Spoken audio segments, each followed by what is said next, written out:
And a very good morning to everyone. Welcome to Asian Dramaturgs Network Symposium 2019, and welcome to the first panel. My name is Robin Loon, and I am a proud member of ADN and also a founding member of Center 42. So it gives me great pleasure to moderate this panel entitled Dramaturgs in Asia, Struggles and Strategies.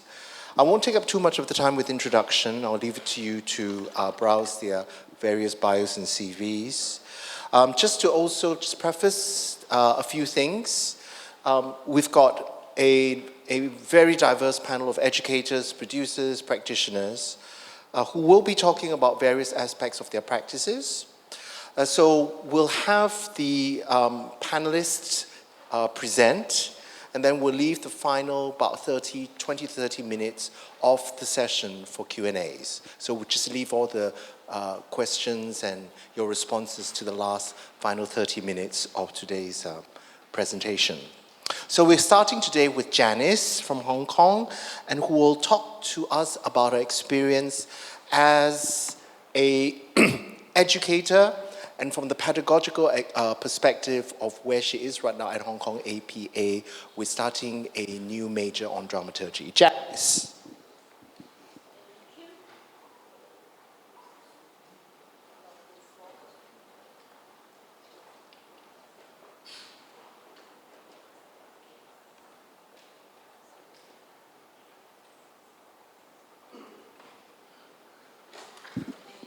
I need to use mic, Yes. right? Okay. Hello, I'm Janice Poon. I'm from Hong Kong. I teach playwriting and dramaturgy in the Hong Kong Academy for Performing Arts. This is, I think, the second time I joined ADN, and thank you for having me here. Third, sorry, time flies. I just told my colleagues, that this is the third time in the past 2 weeks that I'm the first one to speak in a panel or in in meetings, that kind of thing. And I don't know why, but I hope I'm not going to let you fall asleep. See, I'm now translating from my Cantonese. So anytime when you see that I'm stuck here, it's because the Wi-Fi is doing this in my head. It's quite early in the morning.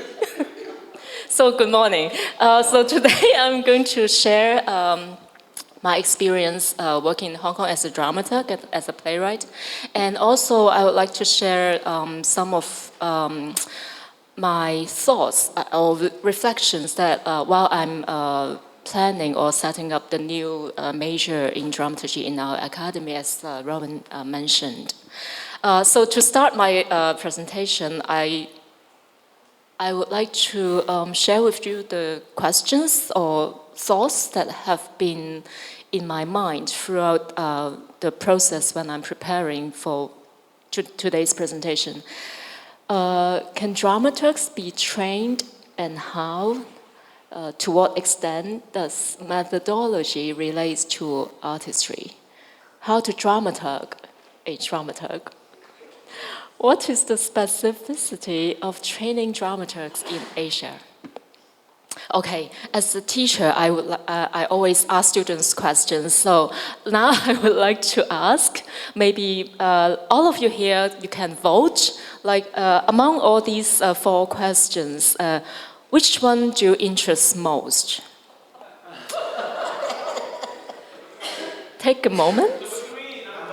Okay, let's do it one by one. So who's interested in the first question? Please put your hand. Okay, you quite. Everybody has one choice. Yeah, just make one choice. Okay, we'll do it again, okay? Thank you. All right, the first question. Okay. Good. Yes, the first question.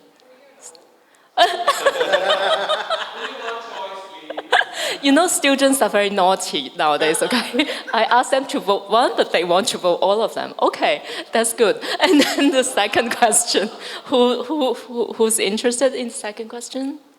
Okay, and the third one. How come the hands are all here? Okay. Yes, understand. And then the fourth one. Okay, okay. Thank you very much. Okay. And so these questions have been in my mind while I'm preparing this presentation. So I have to say I started my teaching career quite recently. I've joined the academy like less than 2 years. And the very first mission that I was assigned, or no, of course it's a discussion process between me and the faculty. And so this very first mission is that I'm going to establish a new dramaturgy major in the academy. And before that, I have to share, like as most of you here in the room, we are practicing artists. So I've been a playwright and a practicing dramaturg for quite a long time, almost 20 years now. Oh, oops. And, and to be honest, I'm quite a private person. And so after I joined the academy, every day I saw almost more than 100 students walking along the corridor, back and forth, and then coming into my room and asking me questions. And it's really overwhelming. But then, coming out of my closet, like my writing closet, seeing all those faces in the corridor every day, and I can't help thinking, what can I give them beyond knowledge? Will these students be artists one day? What kind of an artist are they going to become? And as a dramaturg, I always thought, okay, I can be a production dramaturg, or ever since I started practicing dramaturgy, I've been an institution dramaturg. Can I be my student's dramaturg? That's one of the questions that I've been thinking in the past year.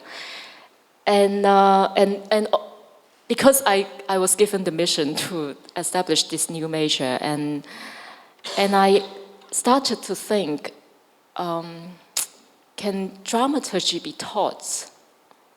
Or how do I learn dramaturgy in my own way? And I remember I started encountering or learning dramaturgy when I established the first literary department for theatre company in Hong Kong. It was in 2006, yes. So I was one-man bank, so I established the literary department on my own. And back then, I learned from a master who was a very experienced dramaturg in China, in Beijing.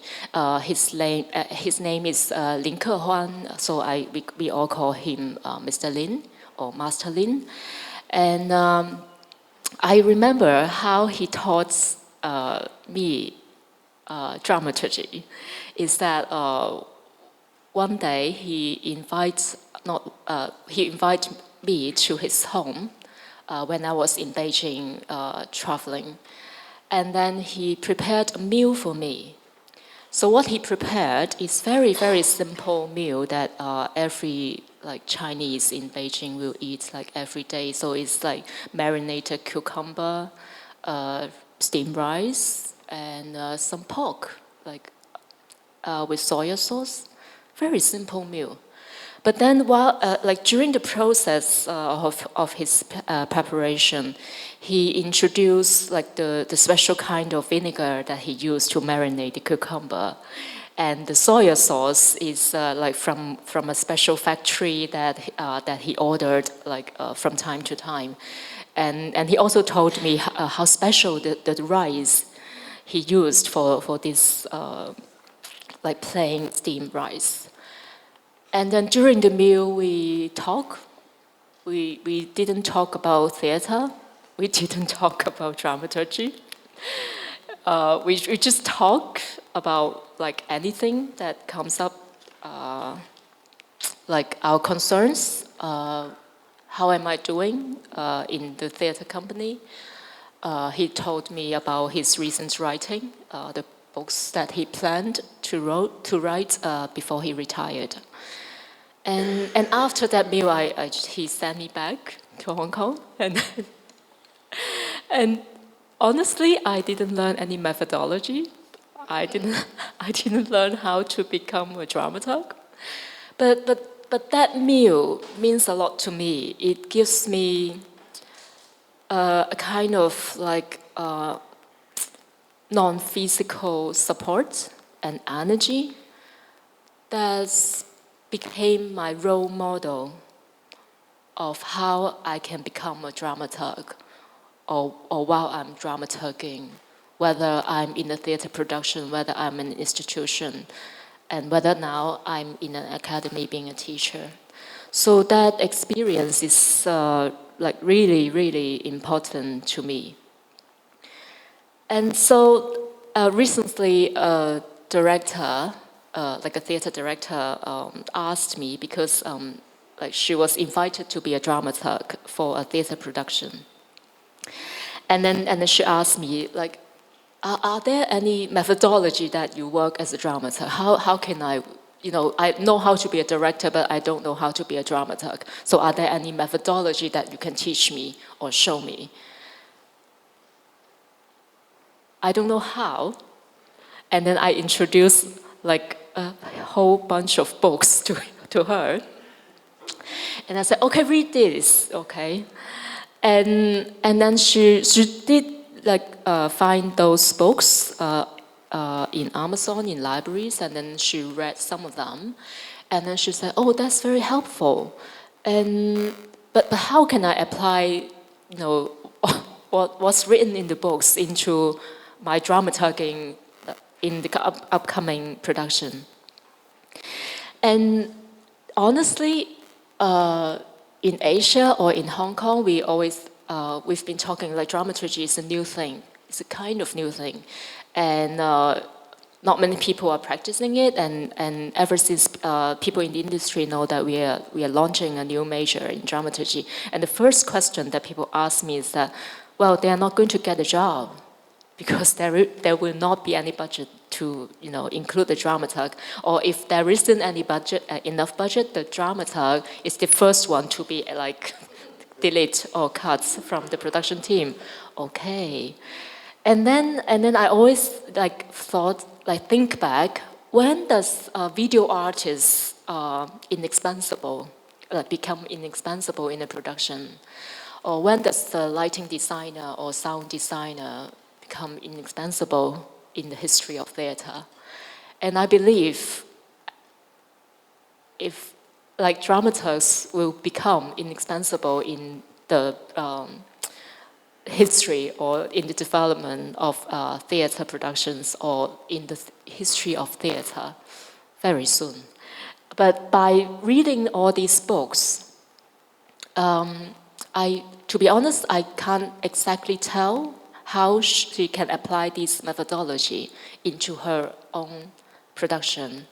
And I try to look for readings and words, like wisdom of words that might be helpful to her.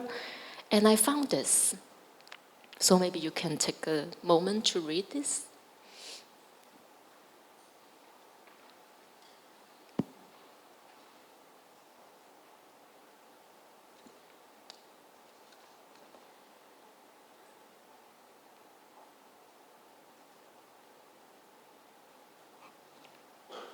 So when the director read this, so it's only one of the excerpts from the whole article written by Marianne. And after reading that, and then she came to me, and then she said, well, it said nothing. And okay, I understand, because I know somehow she's looking for like a methodology, like a step-by-step methodology. And so from this particular excerpt, at the last sentence like inspires me on how I can share my dramaturgical process with her.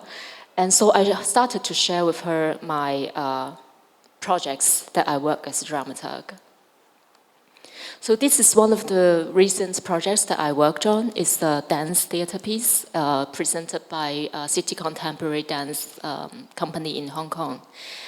To start sharing this production, I would like to share with you a video on, I need help, on the making of this production.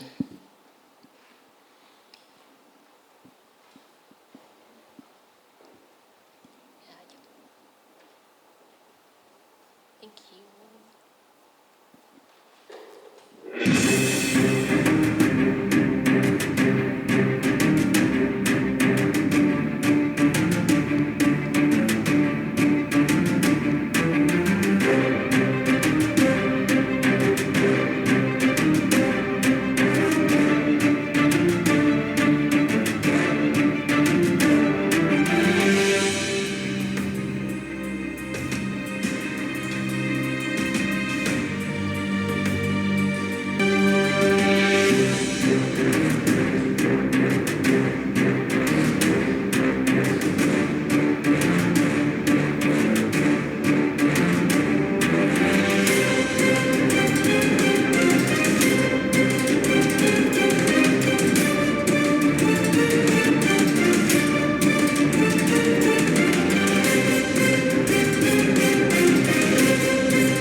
Steve and Dave use eToro to invest in the financial markets.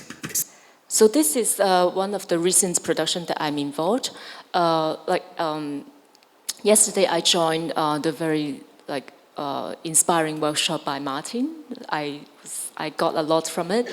And then during the workshop, it constantly recalls my experience working in this production, because this production started as a dance theater piece. So it stems from a novel that the choreographer Song Jijia, maybe Suan knows him. So it started from a novel, and then we started the conversation by looking at the novel, reading the novel, and then he asked, I am really interested in the situation that the protagonist in the novel is situated in. And then he asked, how can we, do something out of it? But we are not thinking about adapting the novel into a dance theater piece. So he's just interested in the situation that the protagonist was trapped in. And so after reading the novel, and I keep thinking, how does this novel relate to contemporary audience? In what sense does it relate to them? And I take out the main theme, or the main point that I think it relates to contemporary audience is about surveillance. Because the protagonist in the novel, he's trapped in a room, and he forgot everything in the past, and he don't know where he is, that kind of situation. And so from surveillance, and then we derived the whole dramaturgy in terms of space, in terms of audience participation, and in terms of the choreography. And of course, I'm not a choreographer. I can't, help him on that respect. But then I wrote a dance script. So I wrote the whole script for the dance piece, where I have this structure in mind that there will be duo, there will be trio, there will be solo, and group dance. So that's all I have in mind. And I wrote, of course, in the script, it's written in terms of drama. Yeah, but I have that structure of dance piece in mind. And so I hand in the script, and then he derived the whole dance piece from that script. And so during the performance, there will be words written on the wall, but those words transform during the course of the production. And those words, so it's part of the script that I wrote.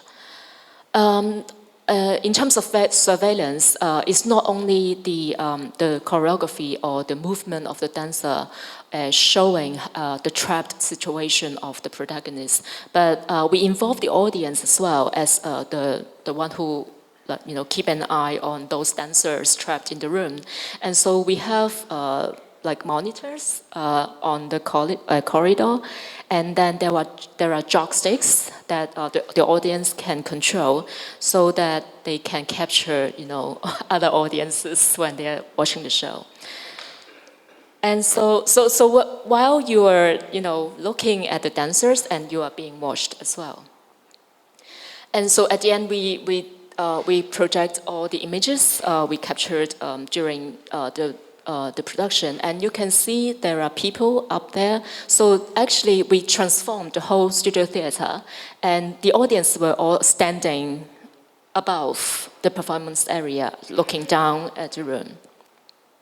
So this is the the whole dramaturgy that I worked out with the choreographer, and from this experience, and I shared that the dramaturgy process that we've been through is in terms of text, in terms of space, when I say text, is verbal and also movement text, and is also contextualizing it with the pressing issue that Hong Kong and Chinese are facing at the moment.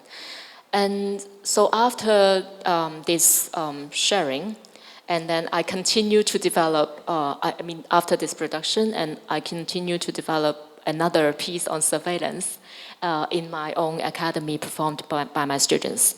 And in this particular piece, I wrote the whole play, so it's like a traditional play. So when I wrote it, I have in mind that all the citizens in that particular city, the world of the play, they are being they are being watched through the 24 hours CCTV. And so in this particular production, I use some kind of a journalist who's always interviewing citizens with his mobile phone. And these two characters, one is the mayor of the city, and then the other one is his assistant. And in Martin's workshop, we mentioned about the big square behind a performance whenever we use technology. And in this particular production, I did use the big square as the projection screen to project the videos or the interviews that the journalist did with the citizens in contrast with the real situation that the citizens are experiencing. And I keep thinking about so apart from the projects that I worked with other choreographers and directors, and I keep thinking about my own projects like this, and like the dramaturgical process that I've been through. And like this one, this is another production that I did. It's about the dying, the solitude of the dying in Hong Kong under the medical system, the modern medical system.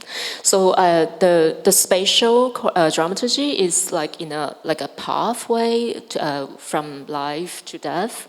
So towards this end, where with the colorful plates on the floor, the colors, they are actually tablets or pills, medical pills that patients eat. And so we made like a mandala kind of thing using the pills. On this end, it is like symbolizing the pathway of a patient from the medication towards the end. Towards the end, there's another plate with water lily. Yeah, towards the other end. And there are musicians behind the screen. And so this is like the spatial the spatial dramaturgy is from this picture is about the scenography, but the directing and the during the course of the play, the performers first performed in this end, and then towards the end of the play, they gradually move towards the other end. So it's like the directing and the space, the use of the space is moving towards the other end as well. And this is another work that another dance piece that I work with in terms of writing. So I was invited to be the writer of this dance piece, but I dramaturg the whole piece with my writing. It's some images that I would like to show you. And okay, so from these projects that I've worked on, and whether it's working with other directors and whether it's my own project, I kept thinking how these experiences can transfer into my planning of the new major and into my pedagogy. And so I started a new program on interdisciplinary dramaturgy. And this is one of the projects that my student did. So the project that I gave them is that I gave them some newspapers, and then from the newspaper they find those news that capture them or they are interested in, and then they develop a new project from the newspaper. And this group of students, they captured one main page, like one news on the main page, A1. So on the top of that page, it says our governor is advertising or encouraging people to move to the Greater Bay Area in the mainland. And then below that news is an advertisement of people, like inviting people to move to Osaka, buying flats in Osaka. And for the students, it's a very ironic situation.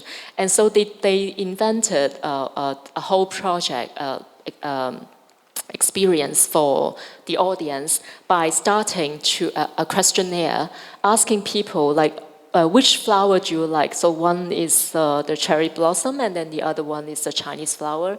And then the second question, like which color do you like? And so one symbolized China, and then one symbolized Japan. And all these questions, on the surface, it's very suggestive that, okay, if you choose this one, it must mean Japan.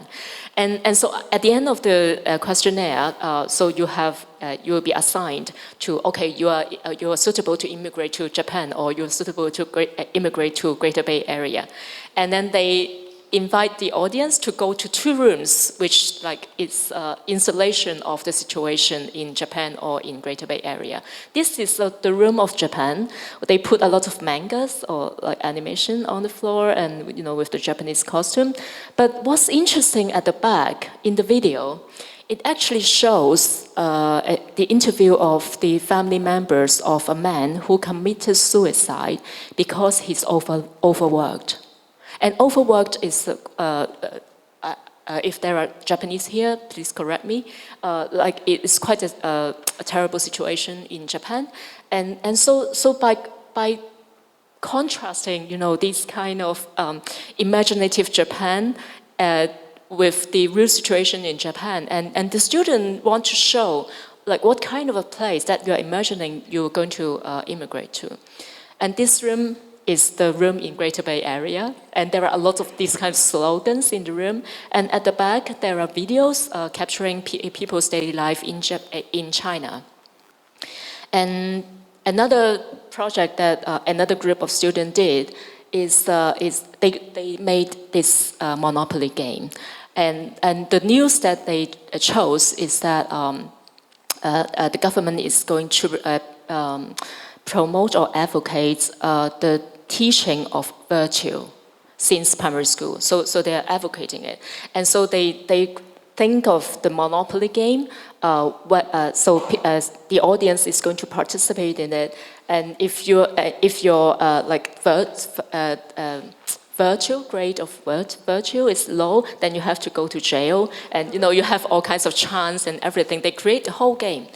And I was so surprised on how they came up with from the course and how they think, I mean, the whole dramaturgical process they've been go through. And yeah, so these are images. And they even videotaped, like live stream, the whole process during the game on Facebook. But they said that it's private, so I trust them. So from all these experiences and the course that I conducted in the academy, and this is another project that my student did about Trojan women, but I think time's up, so I'm not going to share this in detail. And yeah, so going back to the very first questions that we talk about, and what those experiences and projects informed me is that can dramatists be trained in how play Monopoly? I learned it from my students. And to what extent this methodology relates to artistry? Be truthful. Like all the projects that I've experienced, especially from the students, they've been so truthful to themselves and their own worries about their daily lives. How to dramaturg a dramaturg? Prepare a meal. And what is the specificity of training dramaturgs in Asia? Be bold and have fun. Thank you. Thank you, Janice. Thank you. Now we're going to move on to Mark. Yeah, so we have to do a bit of a round robin there.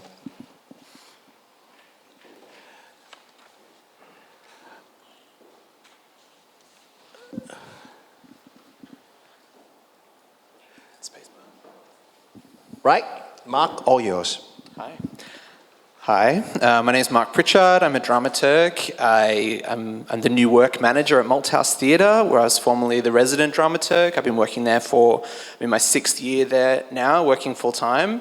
And in approaching today's topic, I was invited to focus specifically on diversity and multiculturalism. And as a white male dramaturg, I did just want to start by acknowledging the inherent problems of leading this kind of conversation, but also that it came about because it's an area that I'm particularly passionate about. And for me, it's one of the central struggles facing the contemporary dramaturg, and one that, by sharing our experiences and learning from each other and approaching the challenge dramaturgically, we can actually do some really transformative work. But I did want to acknowledge that my strategies that I'm going to talk about today are coming from a place of privilege, and that there's sort of definitely things that I can't see, but it's a perspective that I hope is useful nonetheless. So to start from the beginning, one of the major struggles Australians experience as dramaturgs in Asia is actually acknowledging that we're in Asia at all. Australia has a habit of forgetting the past and overlooking the long and complex history of engagement our country has had with Asia and the Asia Pacific. It goes back before the British invasion of Australia, with Macassan fleets from what we now call Indonesia trading with Indigenous communities in the Northern Territory and WA. And you can track the exchange of food and goods all through that region before colonialism began. Javanese and Indian merchants were trading with Australia in the early 1800s, and the gold rush in the second half of the 19th century brought mass Chinese immigration to Victoria and New South Wales. So here's where we saw the roots of the White Australia policy, that major piece of anti-immigration legislation that Australia passed as soon as Australia was federated. So now as long as there's been racism in Australia, there's been resistance to it by people who saw not only the injustice, but also the opportunity that comes from being a multicultural country and being an active part of the Asian region. But the dominant result has been an identity crisis, where despite its centrality to the Asia Pacific, Australia has refused to integrate into the major expressions of, integrate Asian identity into the major expressions of who we are as a country. So for the Australian dramaturg, this is one of the major frontiers, a long history of marginalisation from the narrative. The second thing to articulate as a kind of context is, of course, that Asia does not exist. That what exists is a great variety of geographies, peoples, languages, cultures, and political systems. When Australians talk about Asia, they're talking about a monolithic identity, a generalised sense of the East, the Far East, and a catch-all for a range of things that are fundamentally not here. But as Yorta Yorta musician Neil Morris, aka Dreaming Now, sings, Australia does not exist. The idea of the nation state comes with its implicit biases, its fixed notions of who we are and who we aren't, who's Australian, who's new here, who's allowed in, and the circumstances in which they can come in. Similarly, what exists is a great variety of Indigenous, settler, diasporic, cultural groups who each bring their own multiplicity. And so by understanding that Australia is a construct of our individual imaginings, we can begin to radically reimagine it. Who it is and who it isn't, whose story sits at the centre, and how many centres it can contain. One of the key struggles is identifying structural inequality and finding strategies to amplify disenfranchised voices in our society. How do we make sure that the arts is for all? How do we make the arts not just an equal distribution, but a counterbalance to who is being heard in the media, in government, in public life? For the contemporary dramaturg, how do we make the margin the centre? Australian theatre has largely been dominated by white artists, but right now it feels like a kind of tipping point is going on, with lots of young writers of colour and specifically writers from Asian backgrounds entering the scene and being more actively sought out and supported by organisations. So these, the projects I'm going to talk about sort of they become a site of negotiation as emerging artists of colour attempt to establish their practice within a white-dominant institution and a white-dominant industry. As a theatre industry in a colonial country, and something that connects us with a lot of local industries throughout Asia, is the dominance of the European canon. Expectations about what makes good theatre have been defined by the plays and aesthetics coming out of Britain and the United States, and Australian playwriting has long struggled with the comparison.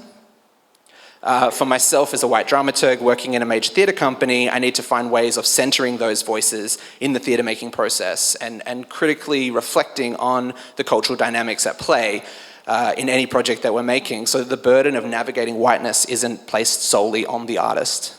Whose dramaturgy is this? Whose dramaturgy are we looking at?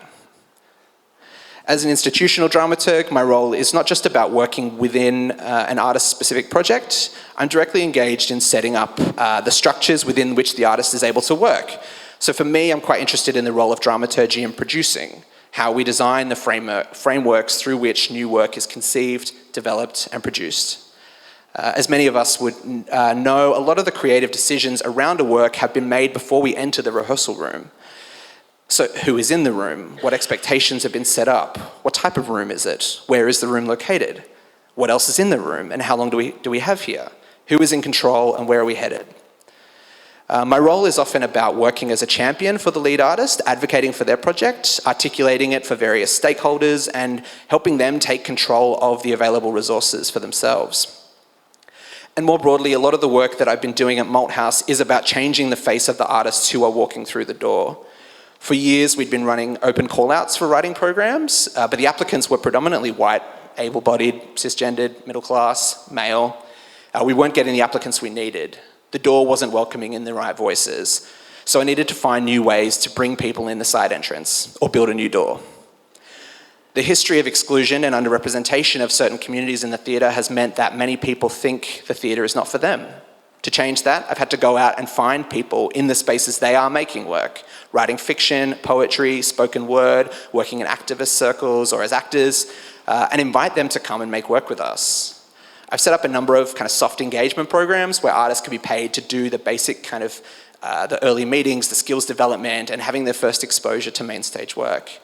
The fundamental layer of my work is about relationship building, finding the space beyond the fixed programs and the power dynamics that come from working in an institution, and try and carve out a space for us to get to know each other and where I can get to know their dramaturgy. And it's here I want to make the distinction between programs for developing plays and those for developing playwrights. It's the latter that has brought the most success for me, where I can spend real time getting to know the artist and expanding their skills as we slowly come to find the work that they want to make for our stage. And in every situation, I want the new work that we're making at Malthouse Theatre to fundamentally change the building itself. Not for us to shape the artist, but for the artist to change us. When I started at Malthouse Theatre 5 years ago, I was very much of the view of that playwriting as a pedagogy was fundamentally rooted in a British way of working that fetishized the idea of a play as literature. I started work on a thesis that said that this two-stage process whereby the playwright writes the play on the page and the director then take that document and interpret it onto the stage was fundamentally a flawed kind of way of working, that had ignored the embodied knowledge that's inherent in storytelling practices around the world.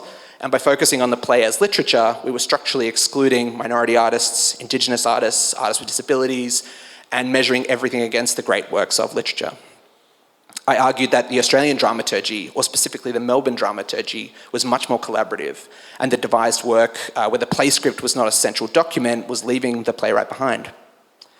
But in driving the creation of new work at Malthouse, with a focus on culturally diverse artists, and playwriting has become a dominant way of working for me again. The idea of collaboratively making work being far more democratic and multiplicitous wasn't reflected in the diversity of artists making that work. The work was still pretty white, pretty privileged, and in its postmodern critiques and deconstruction of the form, all very well-meaning, we weren't seeing Asian artists, Asian stories, Asian performers taking centre stage or being put into positions of leadership. So I've come back to writing, the practice of playwriting and championing the writer. Writers that we're working with at the moment include, this is Ra Chapman, who's writing a domestic drama about the experiences of Korean adoptees in Australia. Raised by white families and assimilated in Anglo-Australian culture, Ra's play looks at the process of waking up that the Korean adoptee goes through, realising that you're an Asian woman in a white context with no connection to your Korean heritage, and discovering all the internalised racism that kind of comes with growing up in Australia. So in the play she talks about the experience of trying to connect with her Korean identity and questioning how race has come to inform her life. And sort of frames it as being like a Pandora's box that, once opened, can never be closed. So that became a kind of central metaphor in this play. This is Rajeeth Savanadasa, who's developing a documentary piece centred on the stories of two Sinhalese men living in Australia whose lives have been radically shaped by their associations with Sri Lanka's socialist movement, the JVP. One is a politician, a leader of the JVP, who successfully gained refugee status straight away when coming to Australia, and one who was wrongfully imprisoned over a major terrorist attack on Sri Lankan parliament, and whose journey after that wasn't so easy. So Exposure is about how the lives of the Sri Lankan diaspora and how their stories of refugees are consumed and ignored. The third writer I wanted to point to is Vidya Rajan. Vidya's a writer and a lawyer, and she's making work about the phenomena of the true crime podcast. She's looking at the rise of this genre, how empathy becomes a strategy for fighting the failures of the justice system and its limits, the limits of empathy. She's particularly looking at the murders of migrant women in Australia, asking who are the victims the world marches in the streets for, and who just becomes a statistic. So many of these writers are writing their plays, their first plays. Some have come through playwriting courses, some from other disciplines like fiction or poetry. Others are actors shifting to playwriting so they can play the lead role, to tell their own stories at last and create opportunities for other Asian Australian actors. So for the dramaturg, and particularly as an institutional dramaturg, there's a second layer to the power dynamic going on in these projects as emerging artists get paired up with more experienced directors and established companies that think they know what makes good theatre. The director holds a lot of power in the rehearsal room in Australia, and companies often offset the risk of a new voice by enlisting a more seasoned director to render it into something that's kind of in line with the company's expectations or the audience expectations, which ultimately means that we end up leaning towards the director's dramaturgy.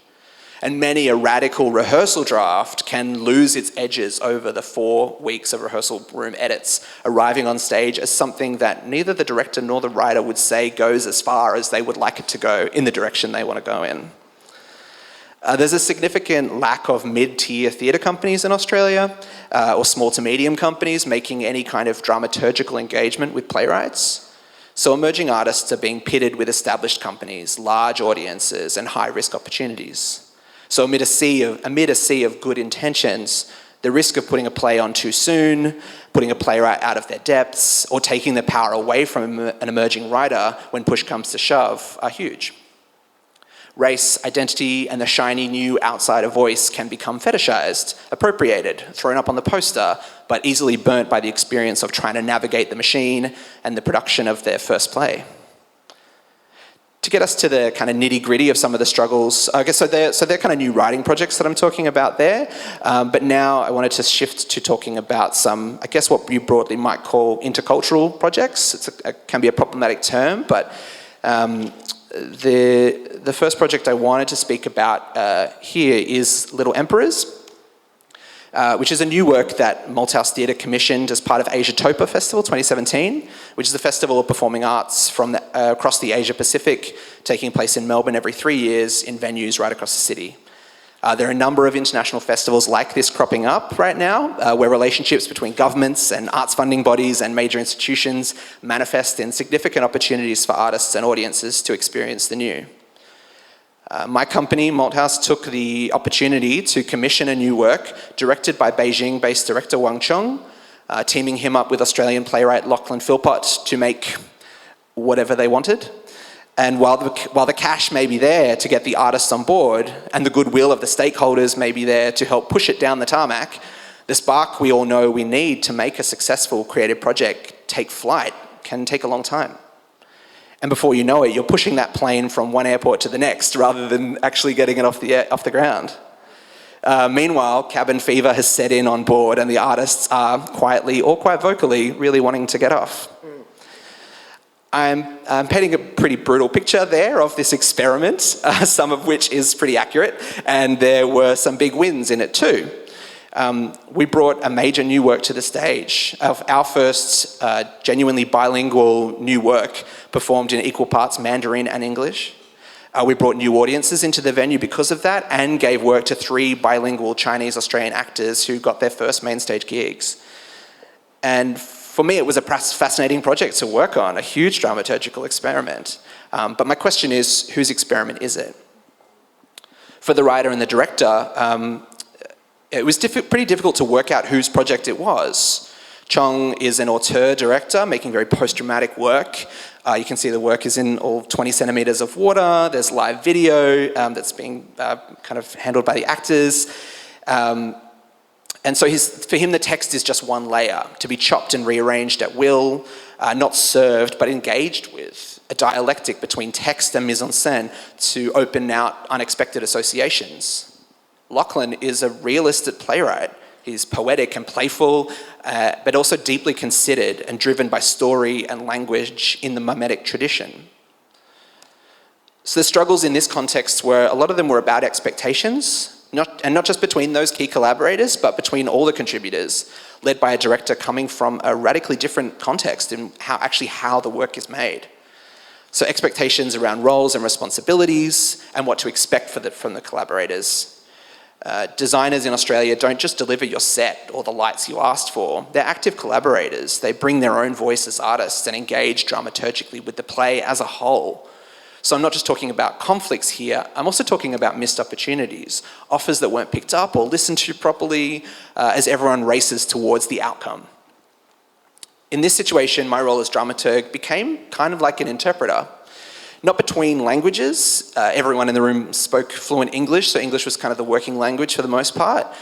So we saw no need to have an interpreter in the room.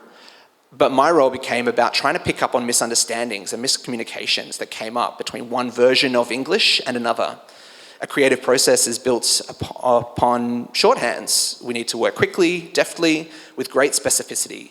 It's easy for an actor to be totally thrown off guard by a confusing direction or a feeling that they don't quite know how what you're saying relates to what they're doing in the scene.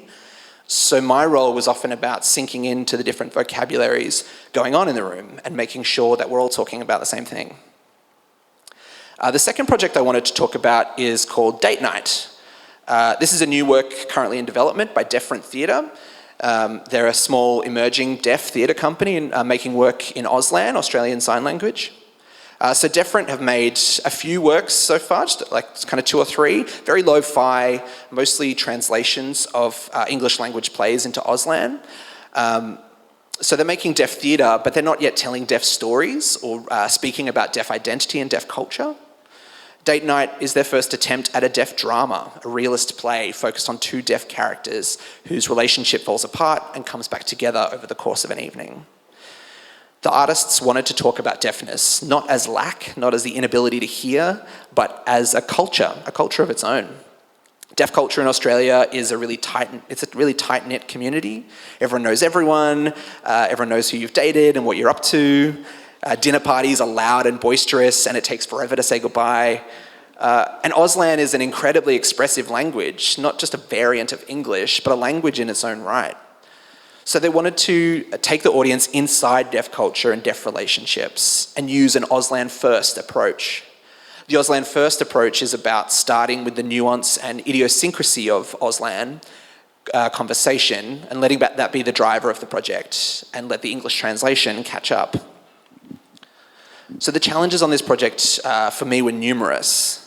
These artists had never made a new work before. They'd translated existing plays and they'd staged them, but they hadn't had to look at story development, that hadn't had to talk about character development, structure, how to write dialogue.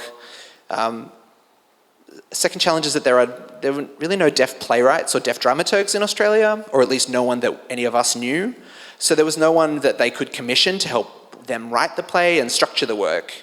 So we decided to bring on a hearing playwright who spoke no Auslan to help them in this process. But how do we make sure that the content is being driven by the artists and the lived experience of deafness? Thirdly, there's no written form of Auslan, so the play can only be transcribed and structured in English. So we could maintain the rough syntax of Auslan in our annotations, but always in the room there's this kind of cycling of languages from the devised material to the interpreters, to the transcription, then we're kind of restructuring it, and then going back through to the interpreters and back to the actors, who then try and make sense of the changes in and actually make the changes in their performance. And the actors and the director weren't super experienced or conventionally trained. One actor was a dancer, that's Anna in the image there, who had done some acting recently, but the other had never acted before and hadn't been able to access the kinds of training that are readily available to hearing actors. The director too had been mostly working in a community context, working with untrained actors and not getting the training or experience she needed to step up her skills and expectations, particularly now that she was working in a main stage context. So as a dramaturg on this project, I'm trying to negotiate a significant gap in training and experience while making sure that I'm centering the lived experience of the deaf artists in the room. And centering their taste too. It's easy to pursue what I think is interesting as a voyeur looking in, but what do they want to see? What story do they want to tell? And how do I make sure that I understand them when they tell me? I can't say that we solved all of these problems in the development process, but I want to share some of the learnings and moments of discovery we had so far. This project is still in development, but in this initial process, it was our moment to really work out how we wanted to work. As you were sort of talking about before, about every project has its own approach to how we want to work. Malthouse approached Deaf and Theatre and offered them a paid residency to kickstart the project and help them apply for some additional funding so they could have 2 interpreters in the room the whole time. But the interpreters are, of course, for me, not for the artists. They're for me and the playwright, because we don't speak Auslan. So as a non-Auslan speaker, I'm the one with the access needs here. One of the first moments, kind of aha moments, I suppose, was when I was whiteboarding the character descriptions. Whenever I'm working cross-culturally, there's always this kind of trust being developed as we start to work each other out.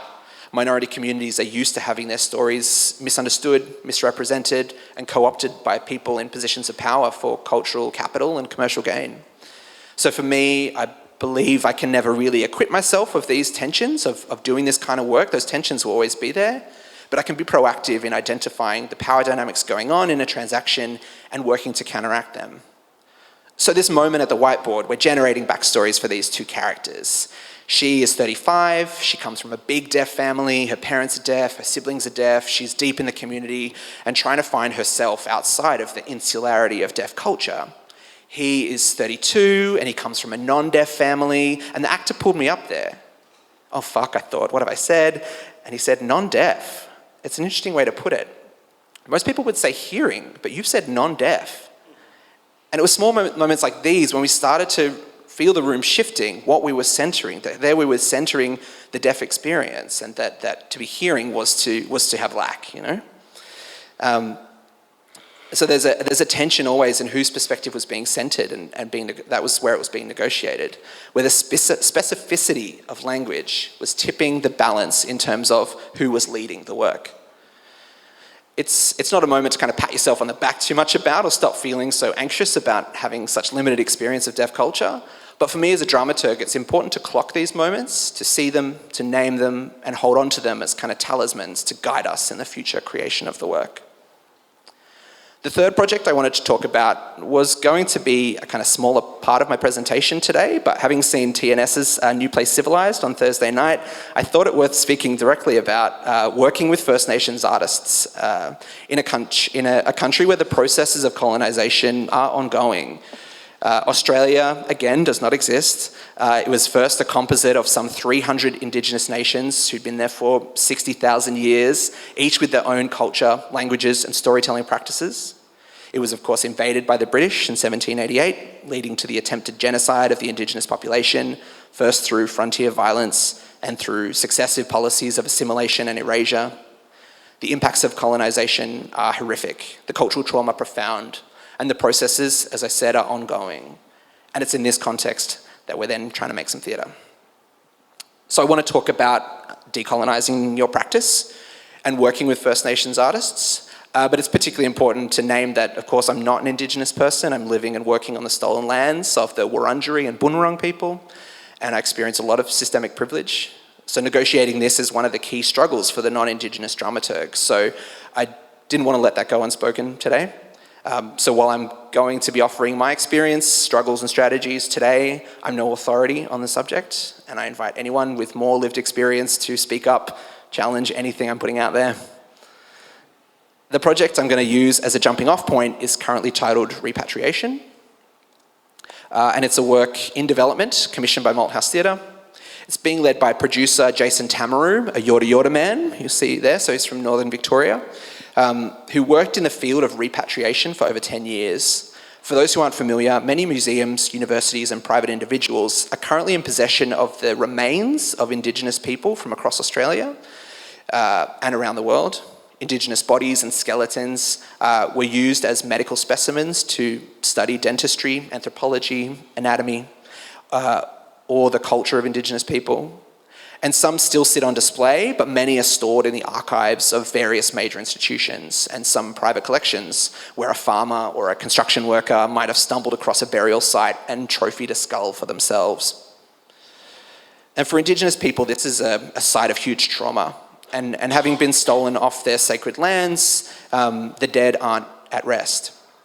Jason worked for 10 years with a group of other traditional owners, trying to get the remains of people out of the archives and back to their traditional lands. Often the people holding them have only a vague idea of where they came from, and no vested interest in getting them back. We can look at these stolen goods individually and not think much about them, but when you look at the scale of what's been done, you can map the history of colonial violence and the disregard for our First Nations people. And in returning the ancestors to their land, we can see on some level a path towards making things right. So this is a major commission for us as a company, and there's a lot being negotiated as we're trying to tell this story. The first question is, whose story is it? What story do we have the right to tell, and how do we earn the right to tell it? It's a big project with stories connecting to stories, so we're being led by our producer, Jason, who first approached us about telling the story. When we get lost trying to tell the story of the country that the country doesn't want to tell itself, we go back to it being about one man, the man who asked us to help him make this work. The second is around trauma. We need to acknowledge that we're dealing with intergenerational trauma that will flare up when we least expect it and demand space in our process. Things take time. They happen in due course. And as a non-Indigenous person, I have to listen to that. A history of broken relationships between Indigenous and non-Indigenous people. And we can't escape how that shapes our dynamic as collaborators. It's not just me as an individual speaking and doing, but I'm echoing the white men who've gone before me who've wanted to tell Indigenous people's stories. But we also knew that we wanted this to be an intercultural project. Jason requested that my boss, Matthew Lutton, a white director, be the director of this project. And his strategy was really about saying that we're all part of this story and we all need to bring ourselves personally to the making of it. We're also negotiating very much how to tell this story. It's not just happening in the rehearsal room, it's happening out in the world. It's happening as we meet with traditional owners, as we speak with Indigenous academics and museum workers, with staff at the Victorian Aboriginal Heritage Council's Ancestral Remains Unit, who are now doing the frontline work of trying to reclaim remains and return them to country. The integrity of that process is constantly being tested and is fundamental to the integrity and impact of the work itself. So this is one of a number of Indigenous projects I've worked in my past kind of 6 years working at Malthouse, and is itself a product of some long relationships and deep trust, primarily with the producer, Jason, and the writer, Torres Strait Islander playwright John Harvey. I'm going to attempt to articulate some of the strategies that I've found useful in making this work, and I'm going to draw heavily on Claire Land's incredible book, Decolonising Solidarity, which has really helped me better articulate my methodology as a dramaturg. And although I'm talking about working with First Nations practice here in this kind of list of strategies, it's a pretty extreme cultural context, but many of these principles I find pretty useful when thinking about a range of intercultural projects where that power disparity is there. So the first is to say that, is to understand that history fundamentally informs your collaboration. In this instance, Indigenous and non-Indigenous lines are fundamentally informed by 200 plus years of colonialism. Despite the appearances or the illusions we tell ourselves, the rehearsal room is not separate from the world. We need to identify the ways in which whiteness informs my position, resist those inclinations and the alliances that form between privileged people when they can feel themselves being challenged. Only undertaking actions that are initiated by Indigenous artists. So this has been a big one for me when making main stage work, and often being the advocate or the intermediary on a project. Things happen slowly. Not every opportunity will be seized and maximised, but that's my inner white man talking. The inner integrity of the work is best served by parking my desire to be helpful, acting on other people's behalf, and only undertaking actions initiated by Indigenous artists. I need to place myself in situations where I can be easily challenged. It's hard to be aware of your own privilege and to realise when no one's challenging you, not because you shouldn't be challenged, but because you're in the position of power. And being challenged is the best way to learn. I'm going to try and move through these as quickly as possible. Allow spaces that you can't access. Sometimes Indigenous artists will want a space that's exclusively for Indigenous people, and I've got to know how to step away, but also hold space. Know that I'll never fully understand. Appreciate the ways in which race is constructed and made real. Take responsibility for educating my colleagues who share my privilege. There's limits to that approach, obviously, but it's important that we take some of that labour off the artists that we're working with. Don't get cocky. There's a dentist called Bill Roberts who says, never trust a white fella, no matter who he is. And it's this genuine distrust, he says, that just genuine distrust of oneself as a white person that makes you more trustworthy.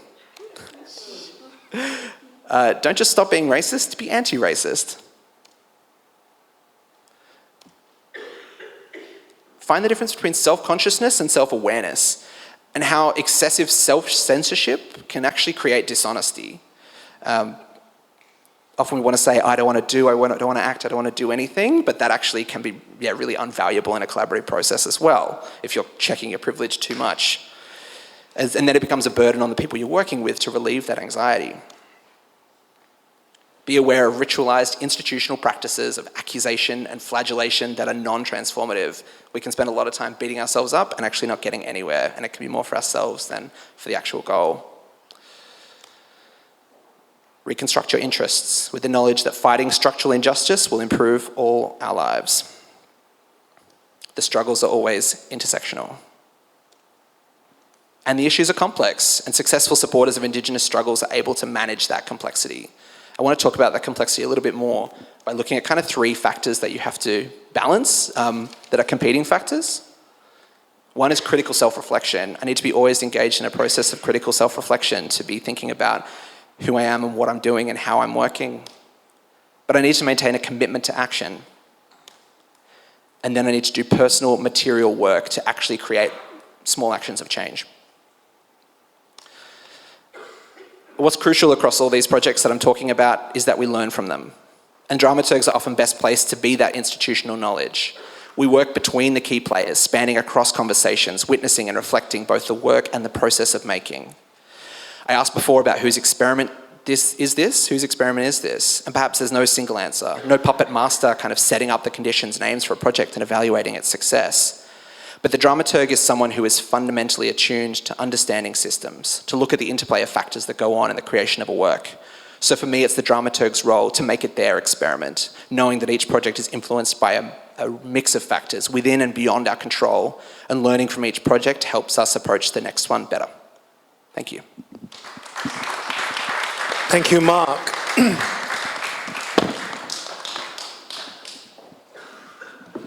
So we will move on to G. Just give us a bit of time for a setup. Good morning. I think now would be a good time for me to ironically thank British colonialism. Because I find that even out of the 4 local languages that I speak, most of my dreams are now in English, and I have to translate into the 4 local languages I speak. I'd like to first thank my co-panelists, Janice, for telling us that dramaturgy, with regard to dramaturgy, there's really no way that you can take tuitions for it. It's best to rely on your intuition, rather, and to Mark for giving us a highly critical version of whose dramaturgy is it anyway. I know that we are used to, in the virtual world, hearing a lot of trigger warnings. And I personally don't believe that life gives us any trigger warnings in the way that we experience things.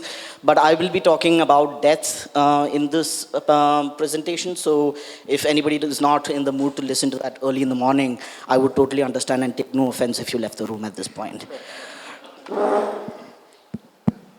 So I'll be first briefly touching upon the challenges of dramaturgy in Asia.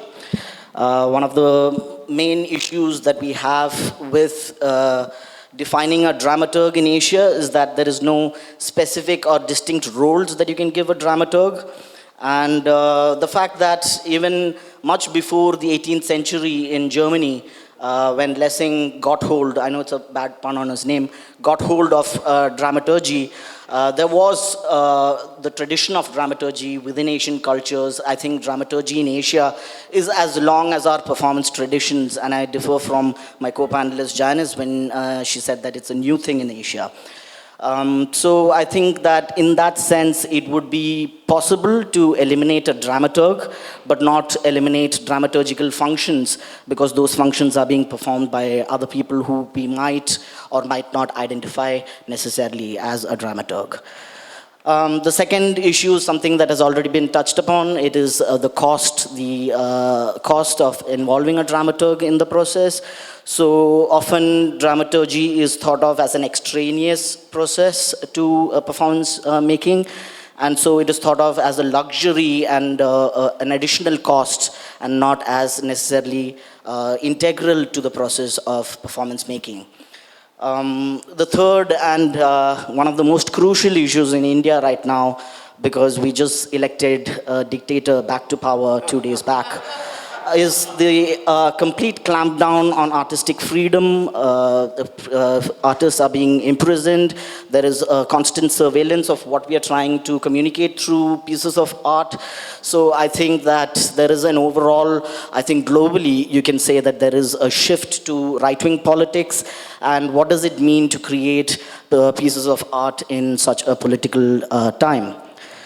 So I think one of the issues that I would like to flag is really the fact that through many versions of the ADN, we have been trying to define who a dramaturg is, or what the function or the role of a dramaturg is. And I think there are ways in which a dramaturg has been referred to as a fixer, a doer, a magician, a shrink maybe. And also as a deconstructor and a visionary. And I think that we should perhaps abandon any desire to define a dramaturg at this point, because like most things wonderful and very much like gender, I think a dramaturg wonderfully defies any fixed definitions. And I think that all of us are well aware that every dramaturg has their fingers in every pie. And so we should probably think of it as a relationship, very much what Charlene said in the morning, a relationship between performative element and the text. And by text, I don't mean just the logocentric version of the text, but also oral traditions, which Mark also touched upon. Between the audience and actors, between actors, between the interiority of an actor and the performative element, and also between people and structures, because there is a certain sense in which dramaturgical functions have been defined not just theatrically, but also cutting across disciplines, like Charlene said, one of which is social dramaturgy. So I think, especially when you talk about the human condition, it is impossible to talk about the dramaturgy of theater as distinct from social dramaturgy. So this is also something that I will be looking at. So dramaturgy, to me, is a series of relationships of intimacy based on the human condition and need to communicate, which often also ends up in miscommunication or the complete refusal to communicate in some instances. And so when you look at social dramaturgy, there is one paper that I found particularly useful, which was written by Laback on whiteness and the dramaturgy of racism, in which he talks about the dramaturgy of racism being patterns of actions, iterations, and unfolding within contexts that involve the national and the local and the international context. So whiteness as basically a choreography of actions and inactions, which is a distinct way of thinking of whiteness as not just a way of viewing, but also as a way of doing. And that's essentially what whiteness is. It is not an identity that is given. It is a verb. Whiteness is a verb. It's not just a noun, right? So I think it's useful to think of gender also in the Butlerian sense, very much links to what the dramaturgy of racism has been conceptualized as in this paper. And so I would like to look at this particular performance that was done in the 2018 Kochi Biennale between me, Raju Raj, who is a London-based performance artist and a trans brother who's also an activist, and Arya Krishnan, who is a queer artist who was one of the invited artists of the Kochi Biennale. So I know that inclusion is the buzzword, and everyone wants diversity, including at very mainstream art festivals. But this time, I think that the curator had taken it quite seriously to include many marginalized voices. And it moved beyond the dialogue of inclusivity. So there was a lot that was integrated well within the structure rather than being tacked on as add-ons from various communities. So this is basically Maria, Sweet Maria. She was a trans activist in Kerala, which is the state that I'm from. And she was quite flamboyant. If Aristotle thought of drama as a mimesis of life, Maria thought of life itself as fiction, and she really reveled in the fact that gender is really something that is constructed, and she revealed that fiction to the public by bringing the performative element out on the streets at a time when it was very dangerous to do that. And the sense of foreboding with which we would participate in her celebratory performances ended with her being brutally murdered in 2012. The case was ongoing until last year, and all the 4 accused have been acquitted. And so we have again found no justice in that sense. And so this performance was a tribute to her in the sense that there is this one-day Trans Day of Remembrance. I don't know if you do it in Singapore, where everyone comes together and memorializes the people who we've lost. And I didn't want the memorializing aspect to be on a designated day, and I thought that it was important to bring it out. Given the kind of drama queen that she was in real life, I thought that it was important to bring it out theatrically in terms of a memorializing process. So in terms of scenography, it was an exhibition hall, and this is some of the work that Aryan did on charcoal.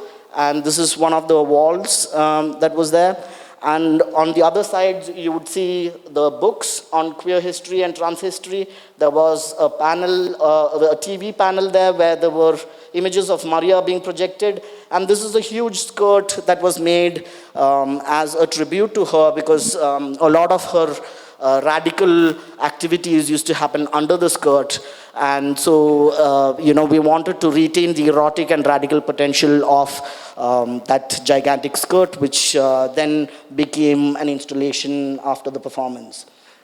So the device of the skirt was also used as a strategy to talk about privacy and publicness, where at some point in the presentation, the three performers would get under the skirt and have conversations that were not audible to the audience. And especially in Kerala, when you know what tropical climate is like, it got really hot inside the skirt, and then we had to really come out. And none of the things that we had done in this play was pre-decided. So in that sense, the dramaturgical text can only be legible in hindsight. So that was very interesting for me to do, because that's the potential of theater and performance, right? That you are given the space, or you can take the space to do and to really push the boundaries of what is acceptable and what is not. And so the three actors had very different relationships to each other. Raju and I have known each other for several years. Aryan and I have known each other for several years. And I was really the middle person who brought this group together. And our relationship to Maria was also very different, because Maria was a close friend of mine and Aryan's, whereas for Raju, she was only someone who he had seen on the screen. So there were a lot of props that we had set up the room with. There was a dressing table, a makeup set, a lot of books, and there was a central table where there was a lot of archival material on queer histories, which we had collected individually. And so the space of the exhibition, there was always cops. You don't see them in this picture, but there were always cops watching what we were doing. And the audience was seated around this room, and some of them didn't find place to sit inside, so they were kind of peeping from outside through the window, which I found was a very interesting position to see this from. And so in terms of the performance itself, I would say it kind of followed a stream of consciousness methodology, where we just used the props and whatever was available and the kind of dialogues that we wanted to have with each other. And this is really possible only when there is a common minimum that is achieved between the performers, right? You need to have a shared history, or you need to have some kind of shared vision, or a long relationship of kinship, or a very close friendship, and an intimacy that you should already be sharing for this to really work out. And that's something that we had and used to our advantage. So in terms of props, we had, as I said, the text that you see written there. So while the conversation was going on between Aryan and Raju, I picked up the eyeliner that Maria would use, and then I wrote, if I didn't define myself for myself, I would be crunched into other people's fantasies for myself and eaten alive, the quote by Audre Lorde, on the wall. So for a community that does not have written histories in India, especially the trans community, apart from a few autobiographies written by some of our trans sisters, we really don't have that kind of history writing. So it was interesting to use the lipstick and the eyeliners to write that history on those empty walls, and that continued to remain as part of the installation. And so the rehearsal in that sense was really an extended conversation between the three of us on what we wanted to show, to who, in what form, and for what purpose. So we just had a conversation on these four aspects of what we really wanted to do. And when it came to viewership, Raju and I, being a performance artist of who there is some expectation of some grand revelation, we really didn't want to be viewed in that way, in that voyeuristic way. And Aryan, who was the invited artist by the Kochi Biennale, obviously had some anxieties about doing a good show. So Aryan was constantly like, we have to do something. We can't just, do whatever we feel like. We have to decide to do some basic things, and then you can have flexibility within that. And then we, of course, we didn't allow for that to happen. And so Aryan is also gender non-conforming, but he does identify as mostly queer in terms of sexuality and not gender. So very much like the self-criticality that Mark showed in his presentation, Aryan had to defer most of his decisions to us. And we took complete advantage of him, I have to say. So like Rancière says in The Emancipated Spectator, what is the role of a spectator? What does the spectator do? In the spectacle of pathos, the spectator remains in a passive, immobilized, optical relationship, right, where the spectator is safe and is consuming in a very passive and immobilized way, as opposed to a relationship that is critical, emotional, and intellectual, that seeks from the audience a lot more than being just a person who views, which seeks an active critical engagement, which allows the person to learn from, as opposed to being seduced by the images that the audience sees. So the cause and effect relationship of the performance is broken. We don't want to spread awareness about violence against trans people. We don't want to show ourselves in a certain way. But, and it's really significant because one of the audience members asked me after the performance was over, was that performance about the third gender? You know, that's what they call us these days in India after a very problematic Supreme Court judgment. And I said, that was my only response. I just shrugged. It can be whatever you want it to be, because we didn't say it was going to be about a specific thing. So gender as a fiction that is believed by cis men and women, that's really what we wanted to kind of deconstruct. And we didn't have any set script to deconstruct that. So in terms of an act of remembering, what would an act of remembering look like when who you are remembering is not an I, but a collective we? You know, this performance was not just about Maria, but about a community, and a community in the way that Benedict and Anderson has famously said is always imagined and not a given, right? So I think that it's also useful to think of Hannah Arendt's conception of citizenship, collective citizenship, where she talks about the participatory aspect of how citizenship gets constructed and how the we gets constituted and constructed within that. So in terms of remembering and belonging, she also talks about how the Greeks valued poetry and history, because those were the forms with which you would memorialize the glorious and not so inglorious deeds from the past.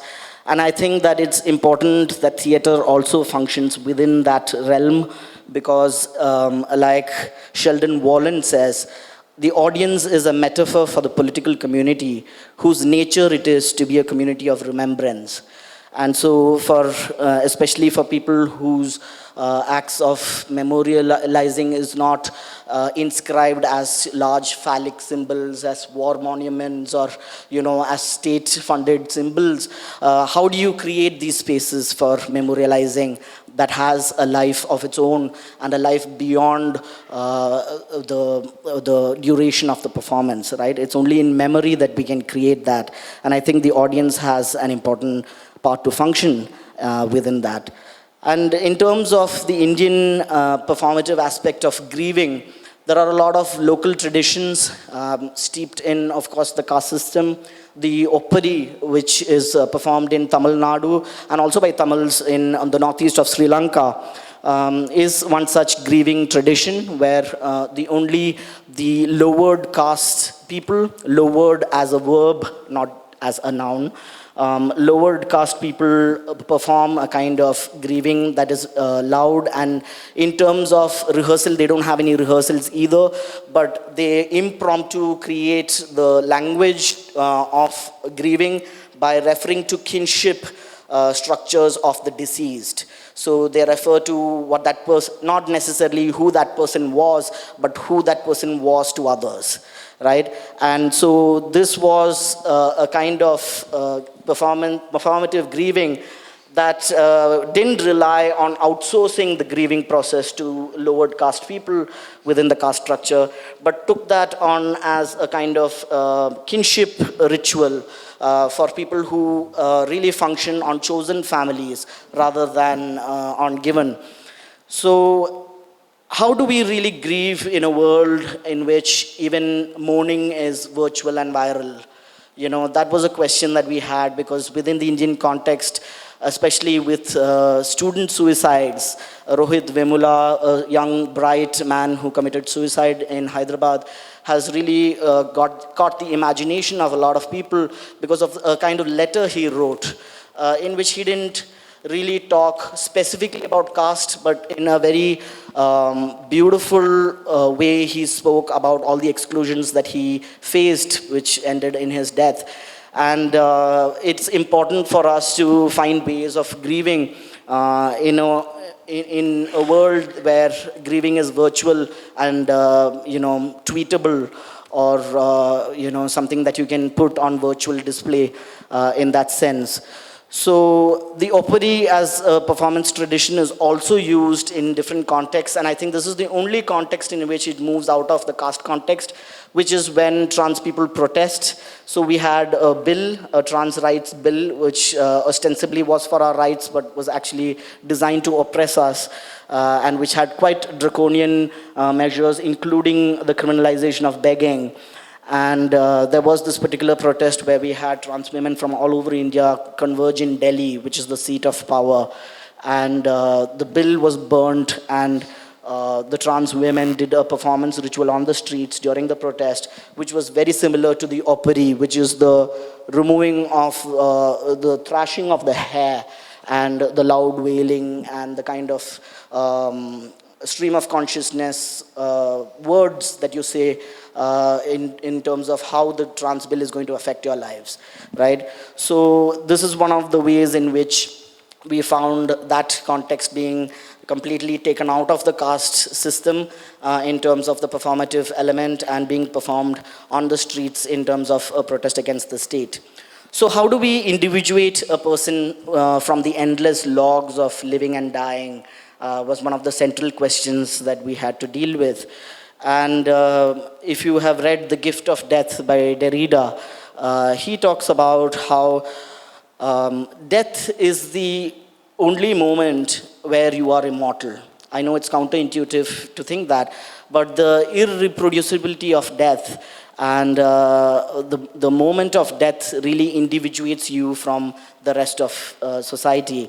And he says that it is the only experience that nobody else can undergo or confront in my place, right? So in that sense, it is the unique individuality that death affords to the person that allows him to engage in a reflexive mourning. And what does a reflexive mourning look like?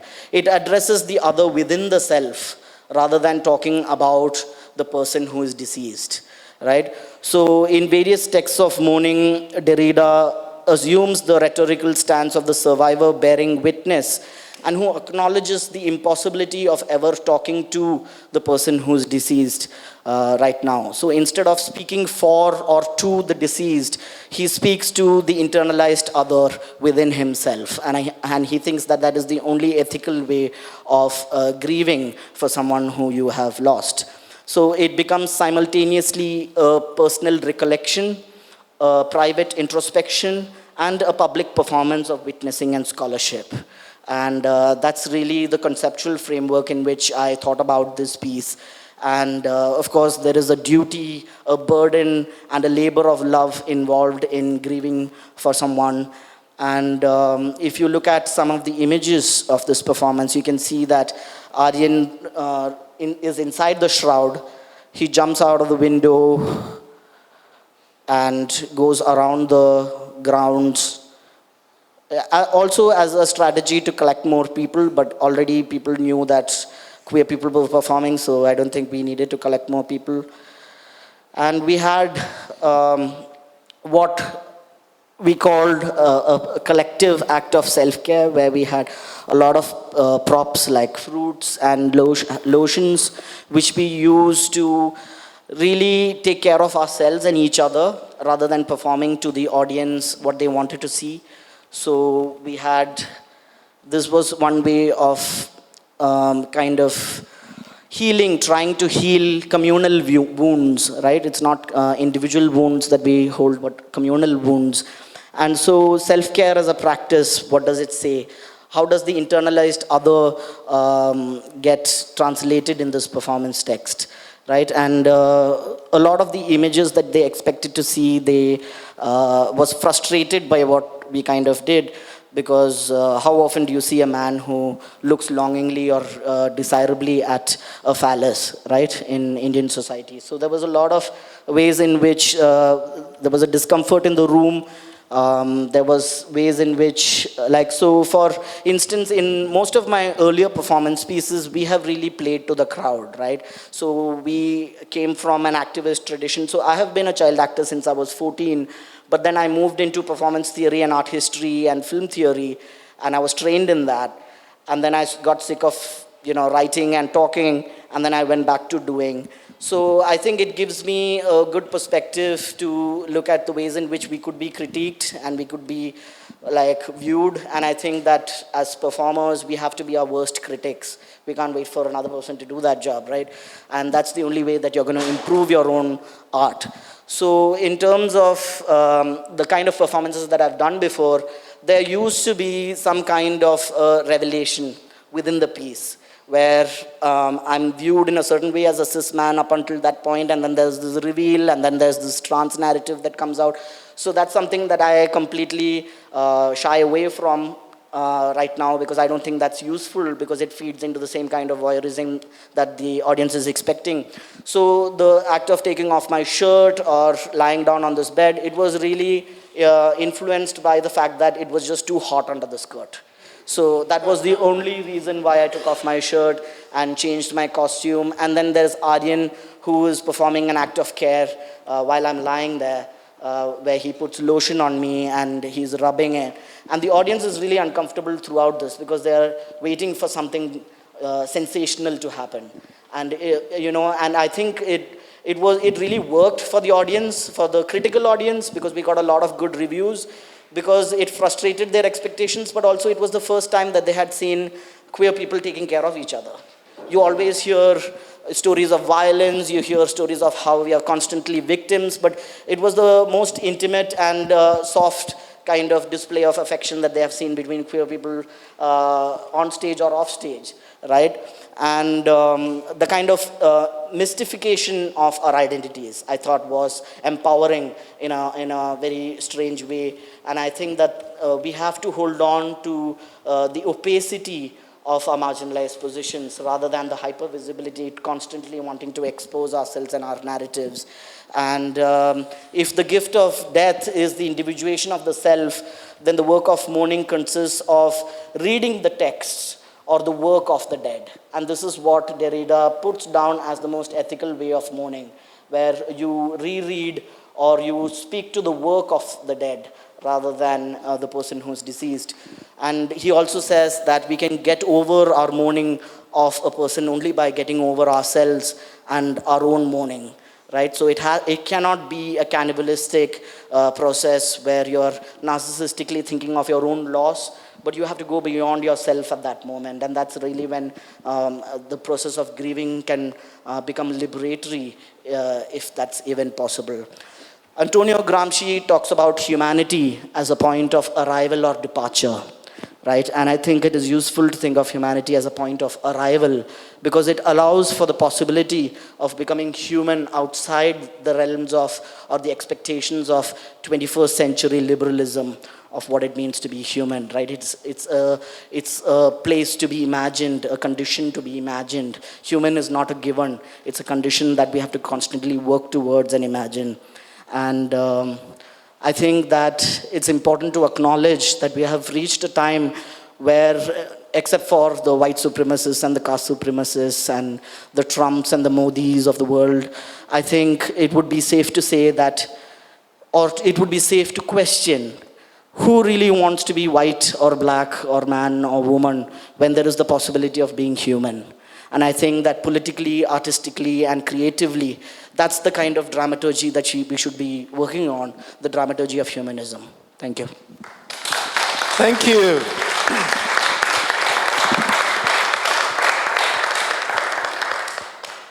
I have to say, for a 10 a.m. panel,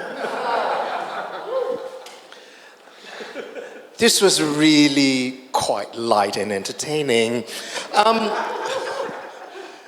So, education, ethics, death, just your everyday breakfast. Right. So I'd like to finish today's first panel by opening the questions to the floor with anybody wanting to maybe just respond to any of the panelists, what they've said. It's quite a bit. Just if you need a bit of a refresher, Janice spoke about developing a new major and was asked by people, why would you do that? Because these people are not going to get a job. And then she talks about how problems of actually training or educating or putting it syllabus into dramaturg. And if I were to summarize Mark's presentation, it's mostly about ethics, the role of the dramaturg, ethically in intervening, in mediating, and again, to bring together a people. What right has he got? Or as what G says, whose dramaturgy is it? And of course, you've just heard G. So, yes. I would ask you, because we are documenting this on video and audio, if you have a question, there is a mic that is floating about. Just please raise your hands, and the mic will be brought to you, and please speak through it so that we can capture the audio clearly. Hi there. Thank you so much for that 3 amazing presentations.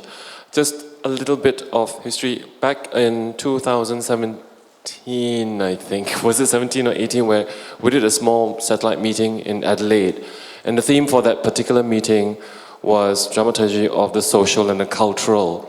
And we dealt a lot with situating dramaturgy and the dramaturg in social, cultural, social-political context in relation to the works they were doing. One thing that strikes me from hearing all 3 of you again and just harking back to that particular meeting was I kept thinking all 3 seemed to be negotiating a lot of social relationships actually within the projects you were doing, within the community, the artistic community you were dealing with. Could the 3 of you perhaps say a little bit about this negotiating and navigating social relationships within your role as dramaturgs? Thank you.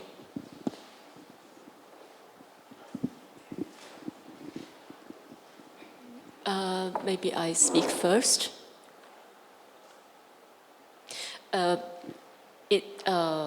What I'm going to say is maybe in response to what Robin and what Hao-Nen just said. By introducing dramaturgy as a new major, deep down, it's not only a subject that we are going to teach, but okay, I'll only speak for myself, is to bring back humanity into our education system. Because it's like a cultural, international trend that humanities subjects is being cut. Funding for literature, cultural studies, all that kind of subject, or even art.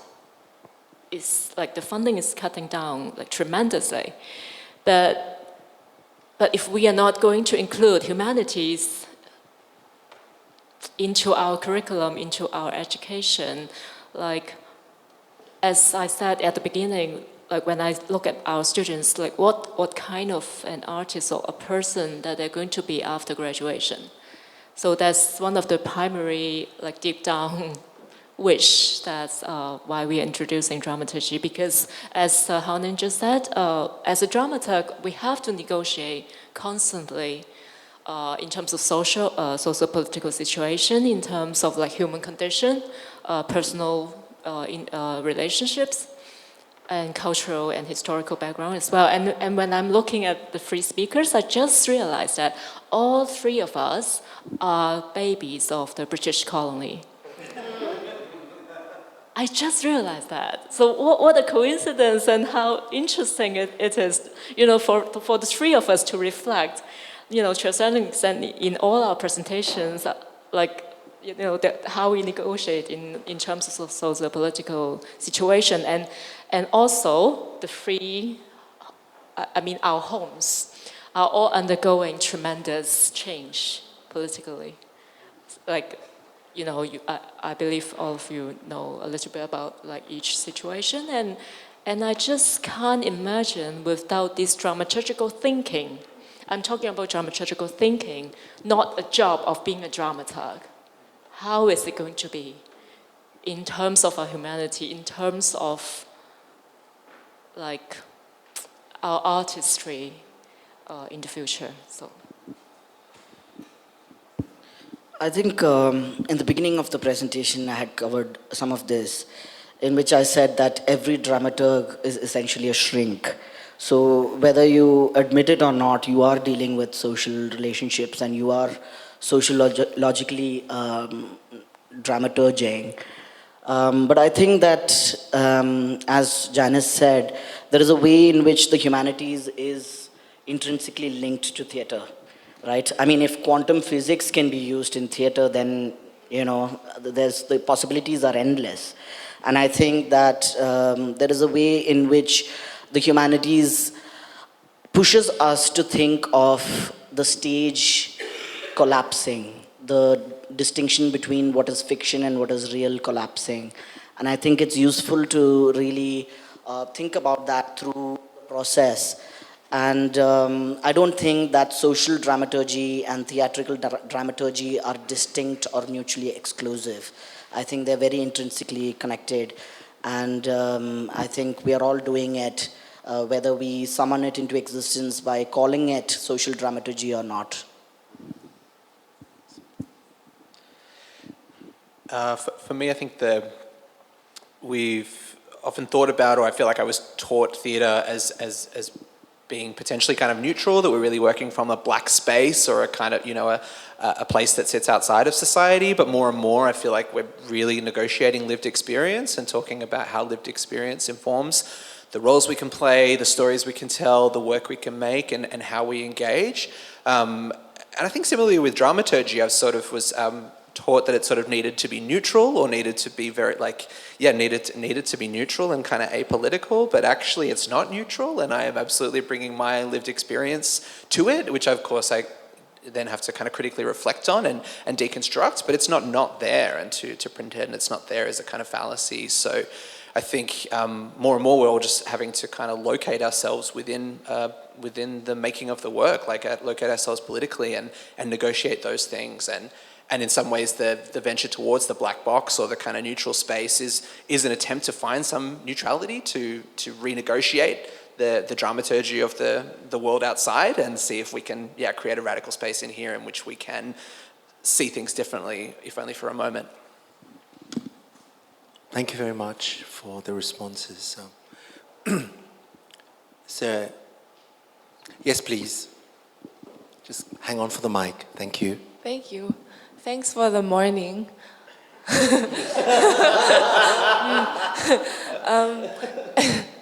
I guess my question was in response specifically to what Mark was saying, but I think it's something that you can all generally respond to.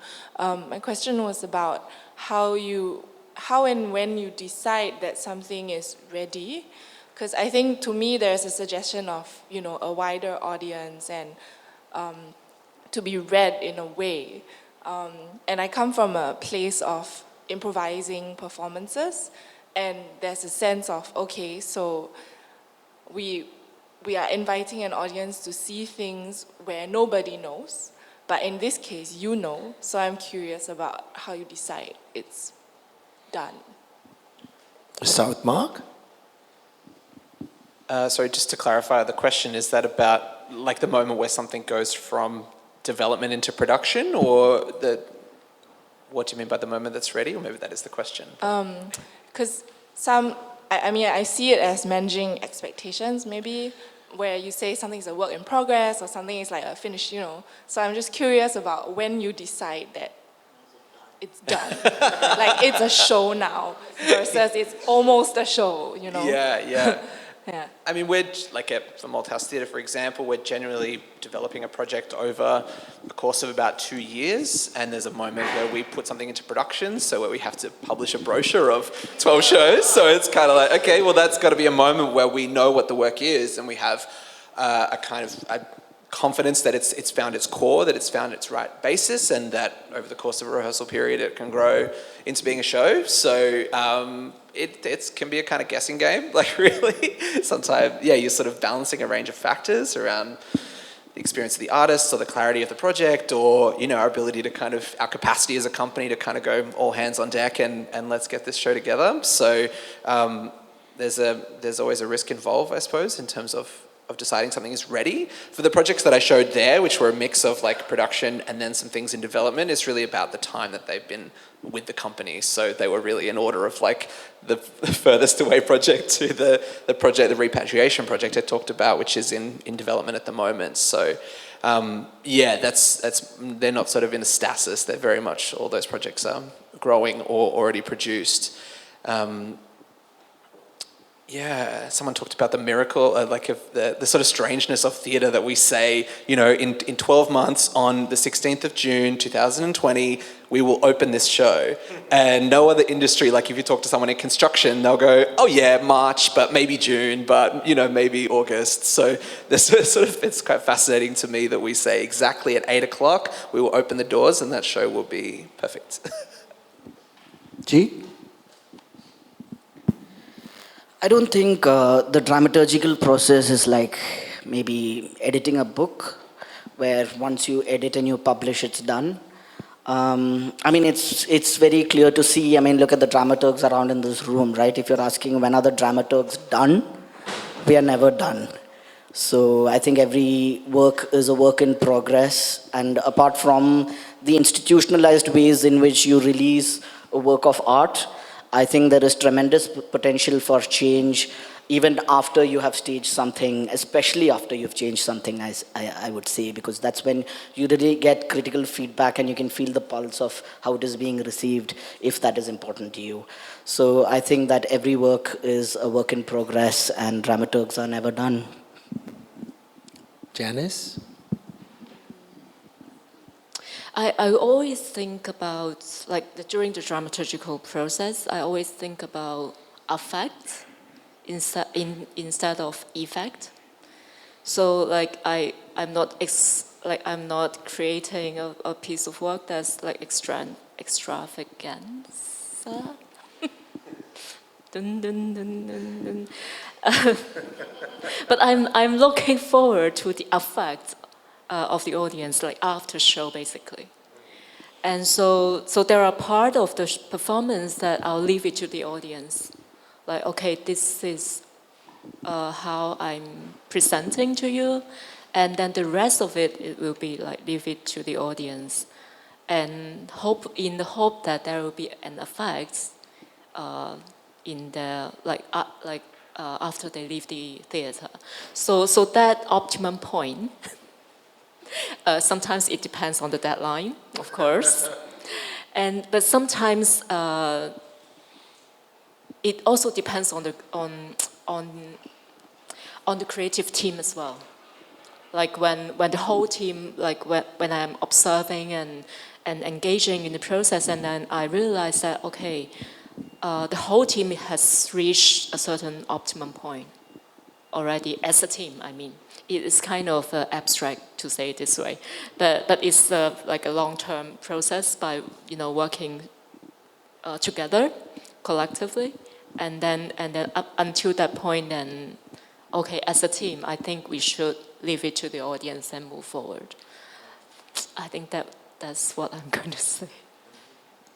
You want to add something? Yeah, and just to say that I think it's one of the great challenges of working in an institution where we have lots of works in different phases of development, and they're very much kind of phases, and you've got a limited set of resources that you're trying to put to different projects and kind of go, that one needs that, and that one needs this, and this one's not ready, and that one is, and I often feel like some projects have a life cycle, like they are organic things. They're not, as you say, they're not published piece of text that we can just edit, a year later as much as a day later. So you're sort of trying to navigate that spark within a creative team or within the idea of a project. And sometimes we'll take too long to get our butts into gear and program something, and it'll lose the spark, and the artist is ready to move on to the next thing, or it'll lose its kind of cultural currency or whatever that is. But and we really rely on the artists to know that and to manage the spark. Like we could, set up the conditions and support things, but ultimately it's, I keep going back to that. It's the artist's sense of the vitality of a project that we're really relying on their sense of whether it's alive or not. Janet? Just taking off from there, if we leave the project behind, do you feel you have a larger transformative agenda while being a dramaturg in process? That means, you're a long-term dramaturg, right? So I'm just curious whether what is it driven by, if there is? And what is the larger effect that you're looking at?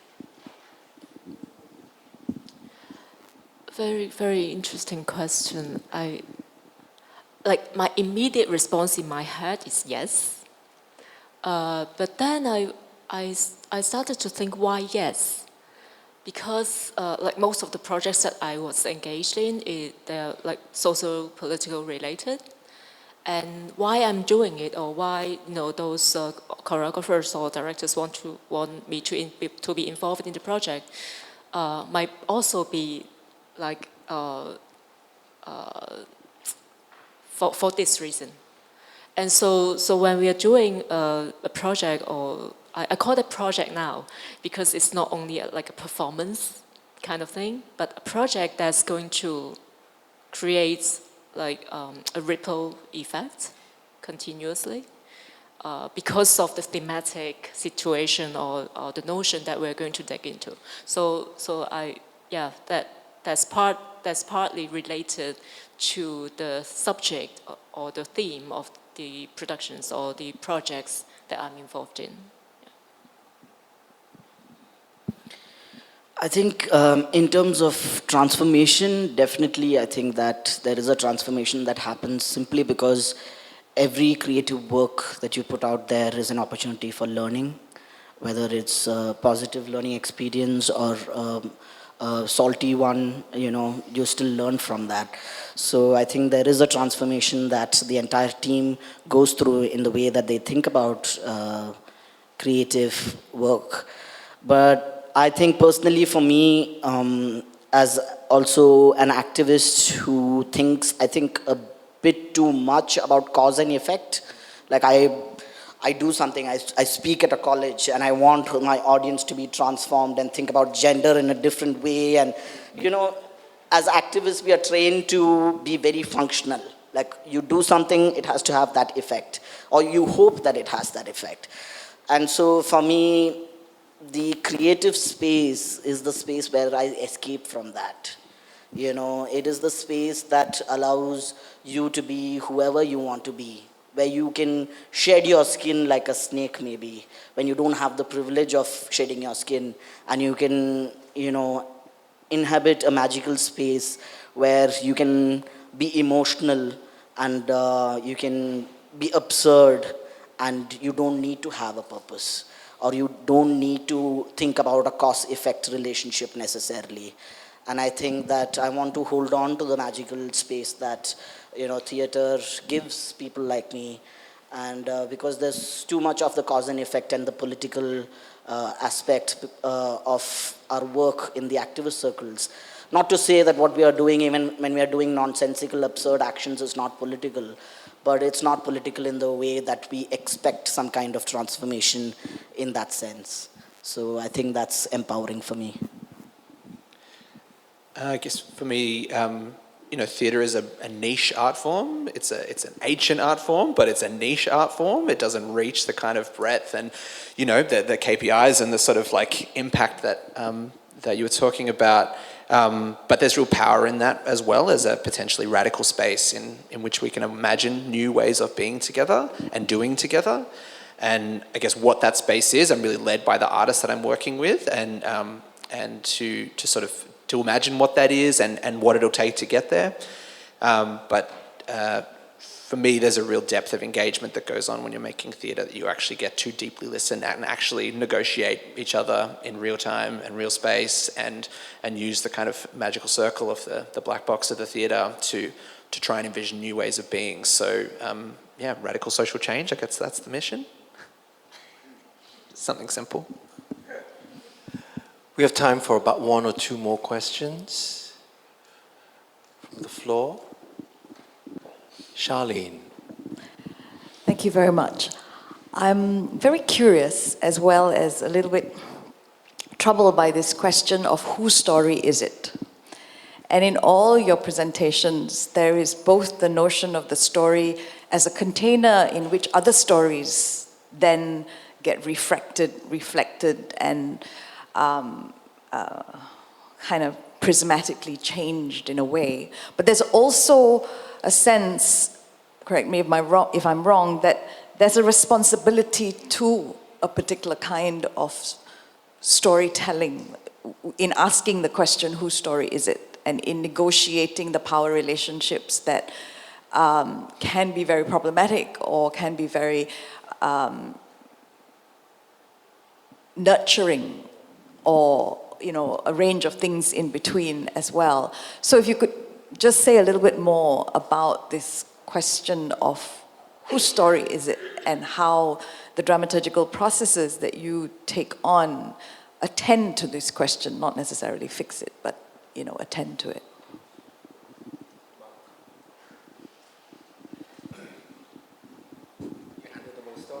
Sure.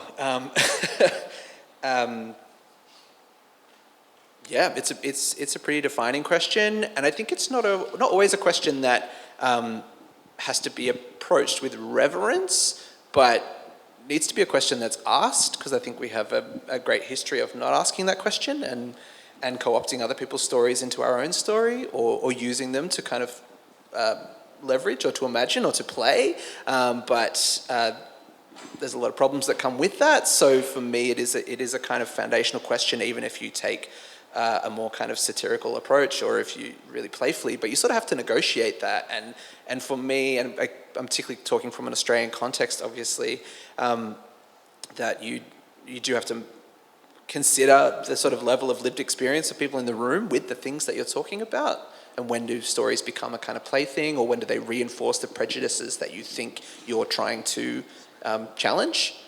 And yeah, I think our theatre in particular has a strong history of not doing that, of actually continuing to marginalise people while kind of fetishizing their stories. So yeah, the question of whose story is it, and then the power structures that kind of flow out of that, how is power playing out in this room, yeah, they're pretty fundamental to me. I think I kind of understand where the hesitation is coming from, because if we say, my response to the previous question was also that, if we say that there is only one particular person who can tell a particular story, and that person has to have some embodied experience which tells that story, then where is the space that theatre affords to any of us, right? And I think that in an ideal world, the choice of being whoever you want to be on that stage should be left completely open.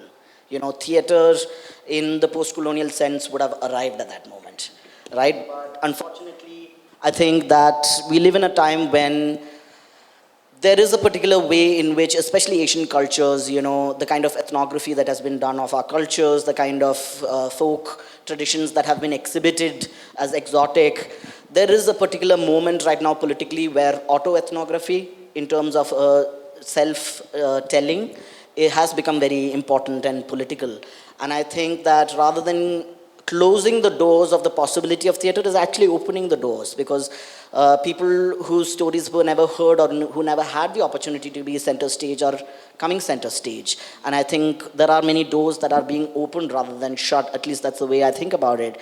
And as Adichie says, there is the danger of the single story, right? And the single story has always been seen through a particular lens, which is the white colonialist, cisgender, male lens. And so it is really a challenge to that. And I think that where the danger of autoethnography is when the importance of who is telling the story overcomes all other concerns, like the quality however you want to define quality, or the amount of rehearsal that you put into it. You cannot be complacent because you're doing autoethnography. I think that is the danger of autoethnography, because the audience also expects a lower standard from autoethnographic narratives. You know, they're marginalized people. They don't, not having access to resources is different from not putting in the work. So I think that there is the duty of putting in the work, even if you're telling from a place of experience. And I think it's important to not forget also that the history of performances has the history of blackface, has the history of, from Shakespearean theatre to Indian theatre, has the history of cis men playing feminine roles because women were not allowed in theatre, has the history of a Dalit woman like P.K. Rosie, who was the first Malayalam actor who was beaten and chased out of her village for playing the role of an upper caste woman. So these are the histories that the performance traditions or the histories of our countries have, and it's important to push the boundaries in whatever ways possible at this political moment. And I think the push has come very hard, and I think that it is a very exciting moment to be part of these spaces. And I think it would be really good if those of us who have access can open up some ways in which the people who are telling their own stories can hone their skills more. I think that kind of intervention would really help make this an artistically and creatively engaged process rather than just maybe a political one. I think that's where your hesitation came from, if I'm not mistaken. Yeah. Usually, I start to create a work with just the subject that I'm interested in, or like the director or the choreographer is interested in. And then a tremendous time is spent on research and interviews. Like, yeah, tremendous. And like now I'm working on a new project that I'm going to direct myself, and then come back to the question that how can I dramaturg a dramaturg? So I decided to engage a dramaturg to work with me, and so that I can like kind of mentor him and that to grow during the process. And the first thing that we work together as a group is that to compile, like to formulate an archive of research materials. And then from those research materials, the whole group, the whole creative team, collectively we decide on which aspect, like the pressing issue that this show is going to work on. So that's basically my process, yeah. Mark? Can I add?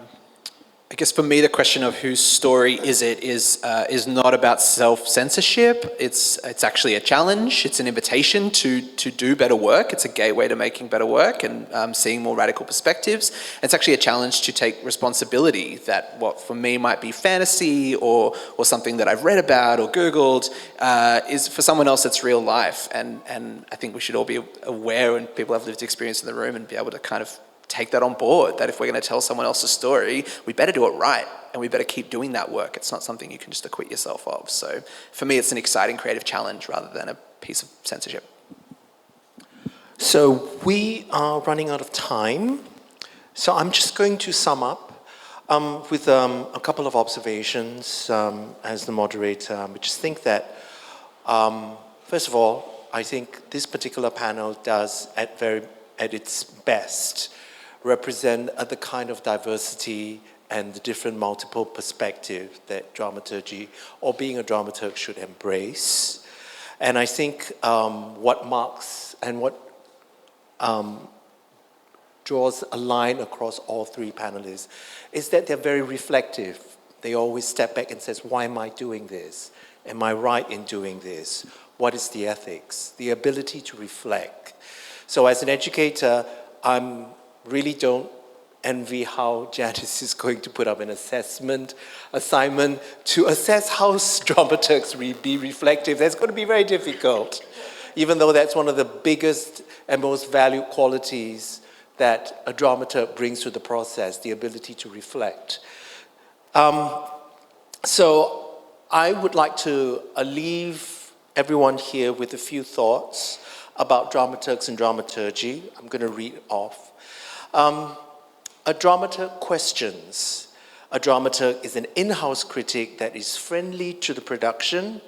Dramaturgy is generous honesty, rigorous curiosity, and passion for thoughtful theatre and theatre making. Sean Brose, who is a resident dramaturg from the New York Shakespeare Exchange, says that dramaturgs are a special breed of artists who must handle multiple tasks at once.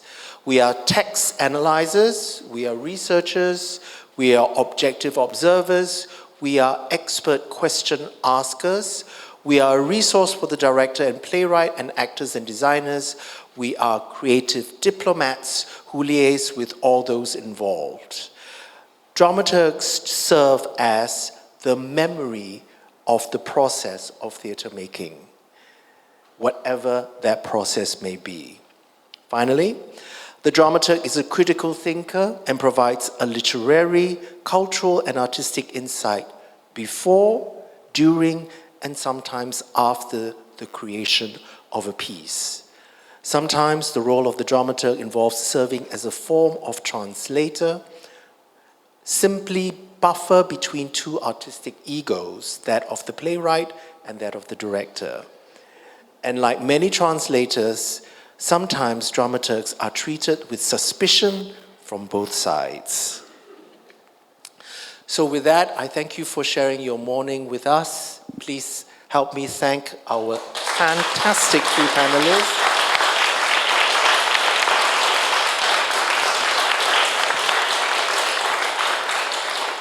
We begin again at 2 p.m.